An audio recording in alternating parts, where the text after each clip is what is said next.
سر صاحب پروگرام شروع ہونے سے پہلے آپ انڈائریکٹ اینڈ ڈائریکٹ اپروچ کی بات مجھے سمجھا رہے تھے اور آپ بتا رہے تھے کہ سم ٹائم اسٹریٹجی فیل بھی ہو جاتی ہے. صحیح ہے. ہم نے جب سیز فائر کی بات شروع ہوئی افغانستان اور پاکستان کے درمیان تو آپ سے سوال کیا کہ کیا یہ توڑ پہنچے گا معاملہ, تو آپ نے تب ایک پریڈکشن کی تھی. سب سے پہلے آپ نے کیا نقشہ کھینچا تھا وہ شامل کریں گے, پھر میں آتی ہوں آج کی طرف. یہ معاملہ ٹرکی میں سیٹل نہیں ہوگا, پھر لڑائی جھگڑے ہوں گے, and again we will go and, تو یہ چلے گا سلسلہ. ٹی ٹی اے جو ہے وہ ٹی ٹی پی کے خلاف ابھی تیار نہیں ہے. ابھی بہت سی لیوریج آپ کو استعمال کرنی پڑے گی. آپ کو امریکہ کو, چائنا کو, رشیا کو, سب کو اپنے ساتھ لینا پڑے گا جی, اور ایک یونائٹڈ فرنٹ طالبان کے خلاف کرنا پڑے گا, جس میں پھر کوئی نہ کوئی مذاکرات کے ذریعے کوئی ڈیل ہو جائے کہ ٹھیک ہے آپ ٹی ٹی پی کو ہم فرق کرتے ہیں. ادروائز یہ ایسے ہی چلے گا. یہ اچھا, اس میں تو آپ نے آئندہ کا رستہ بھی تجویز کر دیا تھا, لیکن وہی ڈائریکٹ اور انڈائریکٹ اپروچ کی بات کہ پہلے طالبان کے ساتھ جو معاملات ہوئے وہ انڈائریکٹ ہوئے, اب ڈائریکٹلی ہو رہے ہیں. لیکن ہمارے ساتھ موجود ہیں کچھ مصالحت کار دوحہ میں جنہوں نے سیز فائر کرایا, اور اس کے بعد دوسری بیٹھک استنبول میں ہو رہی ہے ترکیے کے تعاون سے. لیکن ایک مقام پر آ کر 18 گھنٹے سم ٹائمز اس سے بھی زیادہ وقت لے کر 3-3 4-4 بیٹھکیں ہوئیں اور نتیجہ 0/0. ہمارا ڈیلیگیشن ایئرپورٹ پہ پہنچ گیا, ترکیہ نے مداخلت کی اور کہا کہ آپ دوبارہ واپس آئیں ایک بار پھر مذاکرات کی میز پر, اور اب دوبارہ مذاکرات شروع ہوں گے. میں آپ سے یہ جاننا چاہوں گی کہ وہی بات کہ کیل نکالے بغیر مرہم پٹی کی کوشش کی جا رہی ہے, کیل وہیں کا وہیں ہے, تو اب جو مذاکرات ہوں گے کیا اس کے نتائج پہلے سے مختلف ہو سکتے ہیں؟ دیکھیے, پاکستان کی کوشش ہے کہ کوئی سلوشن نکلے. افغانستان کے اندر ڈویژن ہے. ایک طرف کندہار کے لوگ ہیں جن کا یہ فیصلہ ہے کہ ہندوستان کے ساتھ قریب ہونا چاہیے تاکہ پاکستان کے خلاف لیوریج بڑھ سکے. دوسری طرف انٹیریئر منسٹری اور کابل کے لوگ ہیں جن کا پرانا ایک تعلق ہے with Pakistan, and they are led by the Haqqanis. جی. اچھا, یہ اندر ایک کشمکش چل رہی تھی.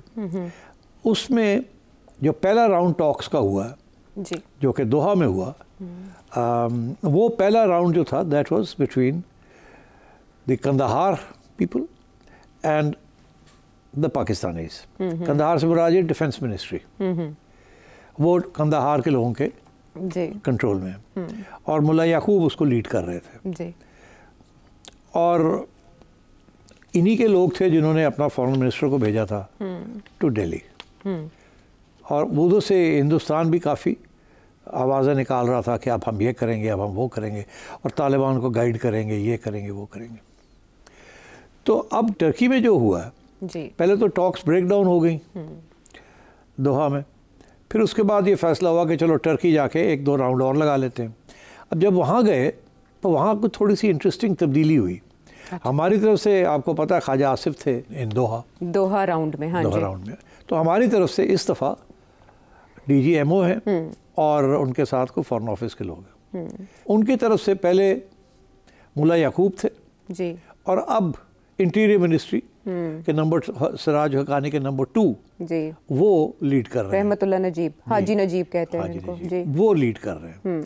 تو دونوں نے کوشش کی ہے کہ دونوں کی طرف سے کوئی لچک پیدا ہو, اور جو لیڈ کر رہے ہیں نیگوسیشنز ان کو تھوڑا بہت لیوریج دیا جائے, ان کو تھوڑی سی اسپیس دی جائے.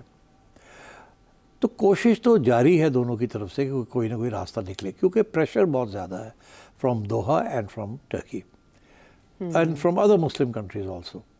مگر ایشو بہت ٹیڑھا ہے, اور وہ اس میں جب تک افغانستان کے اندر کوئی فیصلہ نہیں ہو جاتا کہ کون سا گروپ جو ہے وہ حاوی ہوگا اور کیا ان کی فارن پالیسی ہوگی, specially in relation to Pakistan, میں نہیں سمجھتا یہ معاملہ حل ہوگا.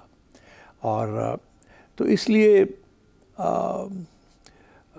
اب پاکستان نے تو خواجہ آصف صاحب نے بہت سخت بیان دیے جی, یہاں تک کہ اب جو بیان آ رہے ہیں خواجہ صاحب کے ابھی بھی یہی آ رہے ہیں کہ ایسے لگتا ہے کہ نیگوسیشنز کے دوران یہ افغانستان کے جو لوگ ہیں وہ اٹھ کے جاتے ہیں اور فون کرتے ہیں. کیا وہ کابل فون کرتے ہیں, کندہار فون کرتے ہیں, یا نیو دلی فون کرتے ہیں, ہمیں تو یہ بھی نہیں پتہ کہاں سے اپنی ایڈوائس لے رہے ہیں. کیونکہ جو بھی تجویز ڈسکس ہوتی ہے تھوڑی سی نرمی نظر آتی ہے افغانستان کی طرف سے, تو پھر وہ فون کال کے بعد وہ تبدیل ہو جاتی ہے, ہارڈ لائن آ جاتی ہے. تو میں سمجھتا ہوں کہ اس قسم کے جب معاملے ہونا عائشہ تو پھر گراؤنڈ کے اوپر سیٹلمنٹ ہوتی ہے, ٹیبل کے اوپر سیٹلمنٹ نہیں ہوتی. ہمیشہ ٹیبل کے اوپر سیٹلمنٹ اس وقت ہوتی ہے جب گراؤنڈ کے اوپر کوئی نہ کوئی ڈیسائسو فیکٹر ہو جائے, تو کوئی حاوی ہو جائے تو پھر آپ ٹیبل کے اوپر بات کر سکتے ہیں. اگر وہاں آپ حاوی نہیں ہوتے, یہ اسٹیل میٹ ہوتا ہے, تو ٹیبل کے اوپر بھی اسٹیل میٹ ہوگا, کوئی کنسیشن نہیں دے گا. So basically I think what is happening is that یہ ایک طرف سے وہ تیار نہیں ہیں ہمیں کہنے کے لیے کہ جی ہم لکھ کے نہیں دینا چاہتے. وہ جی ہم کیا کہتے ہیں, ہم کہتے ہیں لکھ کے دیں کہ آپ ٹی ٹی پی کے خلاف کارروائی کریں گے, اور اگر کارروائی نہیں کریں گے تو آپ روکیں گے ان کو, اور کیسے روکیں گے وہ بھی لکھ کے بتائیں نا ہمیں, کیسے روکیں گے, اور اگر ایسے ہوتا ہے تو آپ کیا کریں گے, یہ لکھ کے دیں ہمیں, اس کو ڈیفائن کریں. وہ تیار نہیں ہے یہ کرنے کے لیے. سو آئی تھنک, اور اسی لیے ہو یہ رہا ہے کہ آگے باتیں بھی ہو رہی ہیں اور یہ جنگ بھی جاری ہے, ہماری طرف سے بھی انٹیلیجنس بیسڈ آپریشنز میں مارے جا رہے ہیں خارجی, اور across the line, across the border بھی ہو رہے ہیں, اور ان کے جو ہیں یہاں اٹیکس آ رہی ہیں ٹی ٹی پی کی. سو یہ ٹاک فائٹ ہے, مگر میرا خیال ہے ٹاک جو ہے وہ ختم ہو جائے گی. اب پھر ایک راؤنڈ ہوگا اور فائٹ. اچھا, ٹیبل کے اوپر جائیں گے یہ, مگر ابھی ایک راؤنڈ اور ہوگا جس میں آپ دیکھیے گا کانفلکٹ ہوگی. رپورٹڈلی سراج الدین حقانی صاحب نے ایک جگہ خطاب کرتے ہوئے, بات کرتے ہوئے یہ کہا ہے کہ کچھ ایلیمنٹس ایسے ہیں جو معاملات کو خراب کر رہے ہیں, تند و تیز بیانات کو لے کر. اب خواجہ آصف نے جو اسٹیٹمنٹ دی, تورا بورا کی مثال دی, یاد کروایا کہ ہم ایسے کریں گے, تو آپ کے خیال میں ان کا اشارہ انہی کی طرف ہے یا وہ کچھ اور بتانا چاہ رہے ہیں؟ دیکھیے let's be very clear, Haqqani network جو ہے یہ پاکستان کے بڑا قریب رہا ہے ڈیورنگ دی امریکن ٹائمس, اور ابھی بھی they are in contact with the Pakistani establishment. Kandahar والے جو ہے نا, they have not been in the same position. تو آئی تھنک میں نے ایک پروگرام میں یہ کہا تھا کہ شاید افغانستان کے اندر دو چیزوں کی اب ہم منتظر ہیں, 2 یا 3 چیزوں. ایک تو یہ کہ یہ جو ملٹری اسٹریٹجی, کس حد تک ہم ملیٹریلی ان کو سمجھا سکتے ہیں اور کس حد تک وہ نہیں سمجھنے کے لیے تیار. اچھا, اب دیکھیے نا, اب وہ دھمکیاں دے رہے ہیں نا کہ ہم سوئسائڈ مشنز کریں گے اکراس دا بارڈر. بھرتیاں ریپورٹڈلی کچھ بھرتیاں بھی شروع ہو گئی خودکش بمباروں کی. تو اس کا مطلب ہے وہ اب کریں گے نا اپنی اٹیکس کو, جو کہ وہ کر سکتے ہیں, گوریلا وارفیئر ہے, اور ہماری طرف سے کنونشنل وارفیئر ہے. We are not guerrilla outfit, ہم تو بمباری کر سکتے ہیں. ٹھیک ہے, اچھا. So I think both sides will, یہ راؤنڈ ہونے والا ہے, یہ ہوگا. اچھا, مگر انٹرسٹنگ بات یہ ہے کہ کیا جو ان افغانستان کے اندر انٹرنل پاور اسٹرگل ہے اس کا کیا ہوگا, کیا کابل جیتے گا یا کندہار جیتے گا, وہ ابھی کشمکش شروع نہیں ہوئی. وہاں بھی مسئلہ یہ ہے نا کہ ایک طرف تو جن علاقوں میں ٹی ٹی پی بیٹھا ہوا ہے وہ ایکچولی حقانی نیٹ ورک کے علاقے ہیں, وہ وہاں ان کی کافی اثر رسوخ ہے, مگر وہیں وہ چھپے ہوئے ہیں یا بیٹھے ہوئے ہیں یا شیلٹر لیے ہوئے ہیں. اچھا, تو ایک تو یہ ہے کہ حقانی نیٹ ورک ایک لیوریج ہے ٹی ٹی پی کے اوپر, کیونکہ حقانی نیٹ ورک نے ٹی ٹی پی کے ساتھ کام بھی کیا ہے جب ٹی ٹی پی پاکستان میں تھی, اور یہ لوگ بھی پاکستان میں چھپے ہوئے تھے ڈیورنگ دی امریکن ٹائمز. تو میں یہ سمجھتا ہوں کہ شاید زیادہ پاسبلٹیز ہیں کہ اگر حقانی نیٹ ورک پاور میں آ جاتا ہے افغانستان میں تو زیادہ پاسبلٹی ہے کہ کوئی نہ کوئی سلوشن نکل آئے گی. مگر اگر وہ نہیں آتا تو then I think things will get worse. مگر ساتھ ساتھ میں ایک اور ایریا کی طرف توجہ دلانا چاہتا ہوں آپ کو.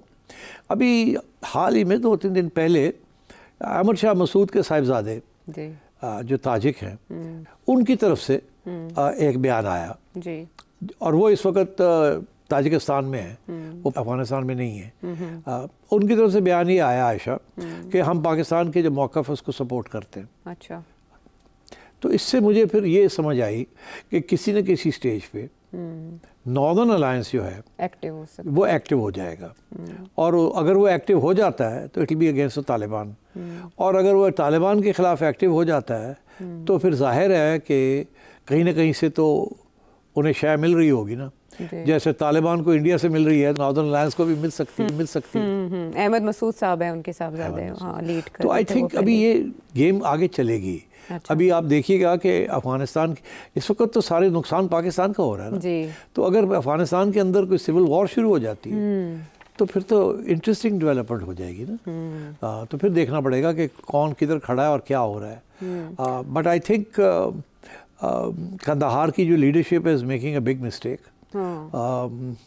اس وقت جو انٹرنیشنل اوپینین ہے اٹ از اگینسٹ کانفلکٹ, اور وہ نہیں چاہتے کہ افغانستان جو ہے پاکستان کے ساتھ کوئی پنگے لے.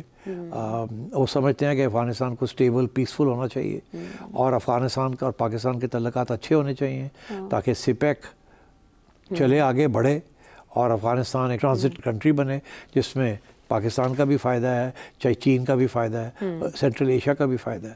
مگر اس وقت جو سچویشن ہے وہ یہ ہے کہ افغانستان کے اندر بہت سے ٹیررسٹ گروپس وہاں بیٹھے ہوئے ہیں. کوئی چائنا کے خلاف کا گروپ بیٹھا ہوا ہے وہاں, کوئی پاکستان کے خلاف TTP بیٹھا ہوا ہے, پھر داعش بیٹھی ہوئی ہے سب کے خلاف, پھر وہ سینٹرل ایشین ریپبلکس کے خلاف بھی بیٹھے ہوئے ہیں لوگ وہاں, روس کے خلاف بھی بیٹھے ہوئے ہیں. اور تو اس لیے آئی تھنک یہ کمپلیکیٹڈ سچویشن ہے. یہ اسی وقت سارٹ آؤٹ ہوگی جب کہ کابل میں جو حکومت ہوگی وہ کلیئر ہوگی اپنے مائنڈ میں کہ انہوں نے جانا کہاں ہے اور کیسے کلین اپ کرنا ہے. ٹھیک. اور وہ میرا خیال ہے ابھی وقت لگے گا اس میں. اچھا سٹ صاحب, یہ ایسے میں جب پہلا راؤنڈ بھی ہوا اور اس کے بعد دوسرا بھی, عطا تارڑ صاحب نے جو اپڈیٹ کیا ہمیں سچویشن سے, وہ ماڈریٹ سا ایک اپڈیٹ تھی جو انہوں نے ٹویٹر پر دی, لیکن خواجہ آصف صاحب کے بیانات چاہے وہ میڈیا سے ہو یا ان کے ٹویٹر اکاؤنٹ پہ بہت سخت تھے.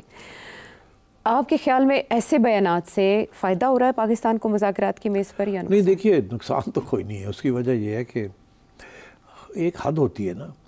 اب خواجہ صاحب گئے ہیں وہاں نیگوسیٹ کرنے کے لیے ان گڈ فیتھ, اور ان کا یہ کہنا ہے کہ ہر سٹیج پہ وہ سننے کے لیے تیار ہی نہیں ہے, اور اوپر سے اٹیکس آر کنٹینیوئنگ. تو ظاہر ہے پھر خواجہ صاحب کی جو آواز ہے یہ خواجہ صاحب کی آواز نہیں ہے. ہاں, یہ بڑا اچھا اشارہ ہے ویسے. اور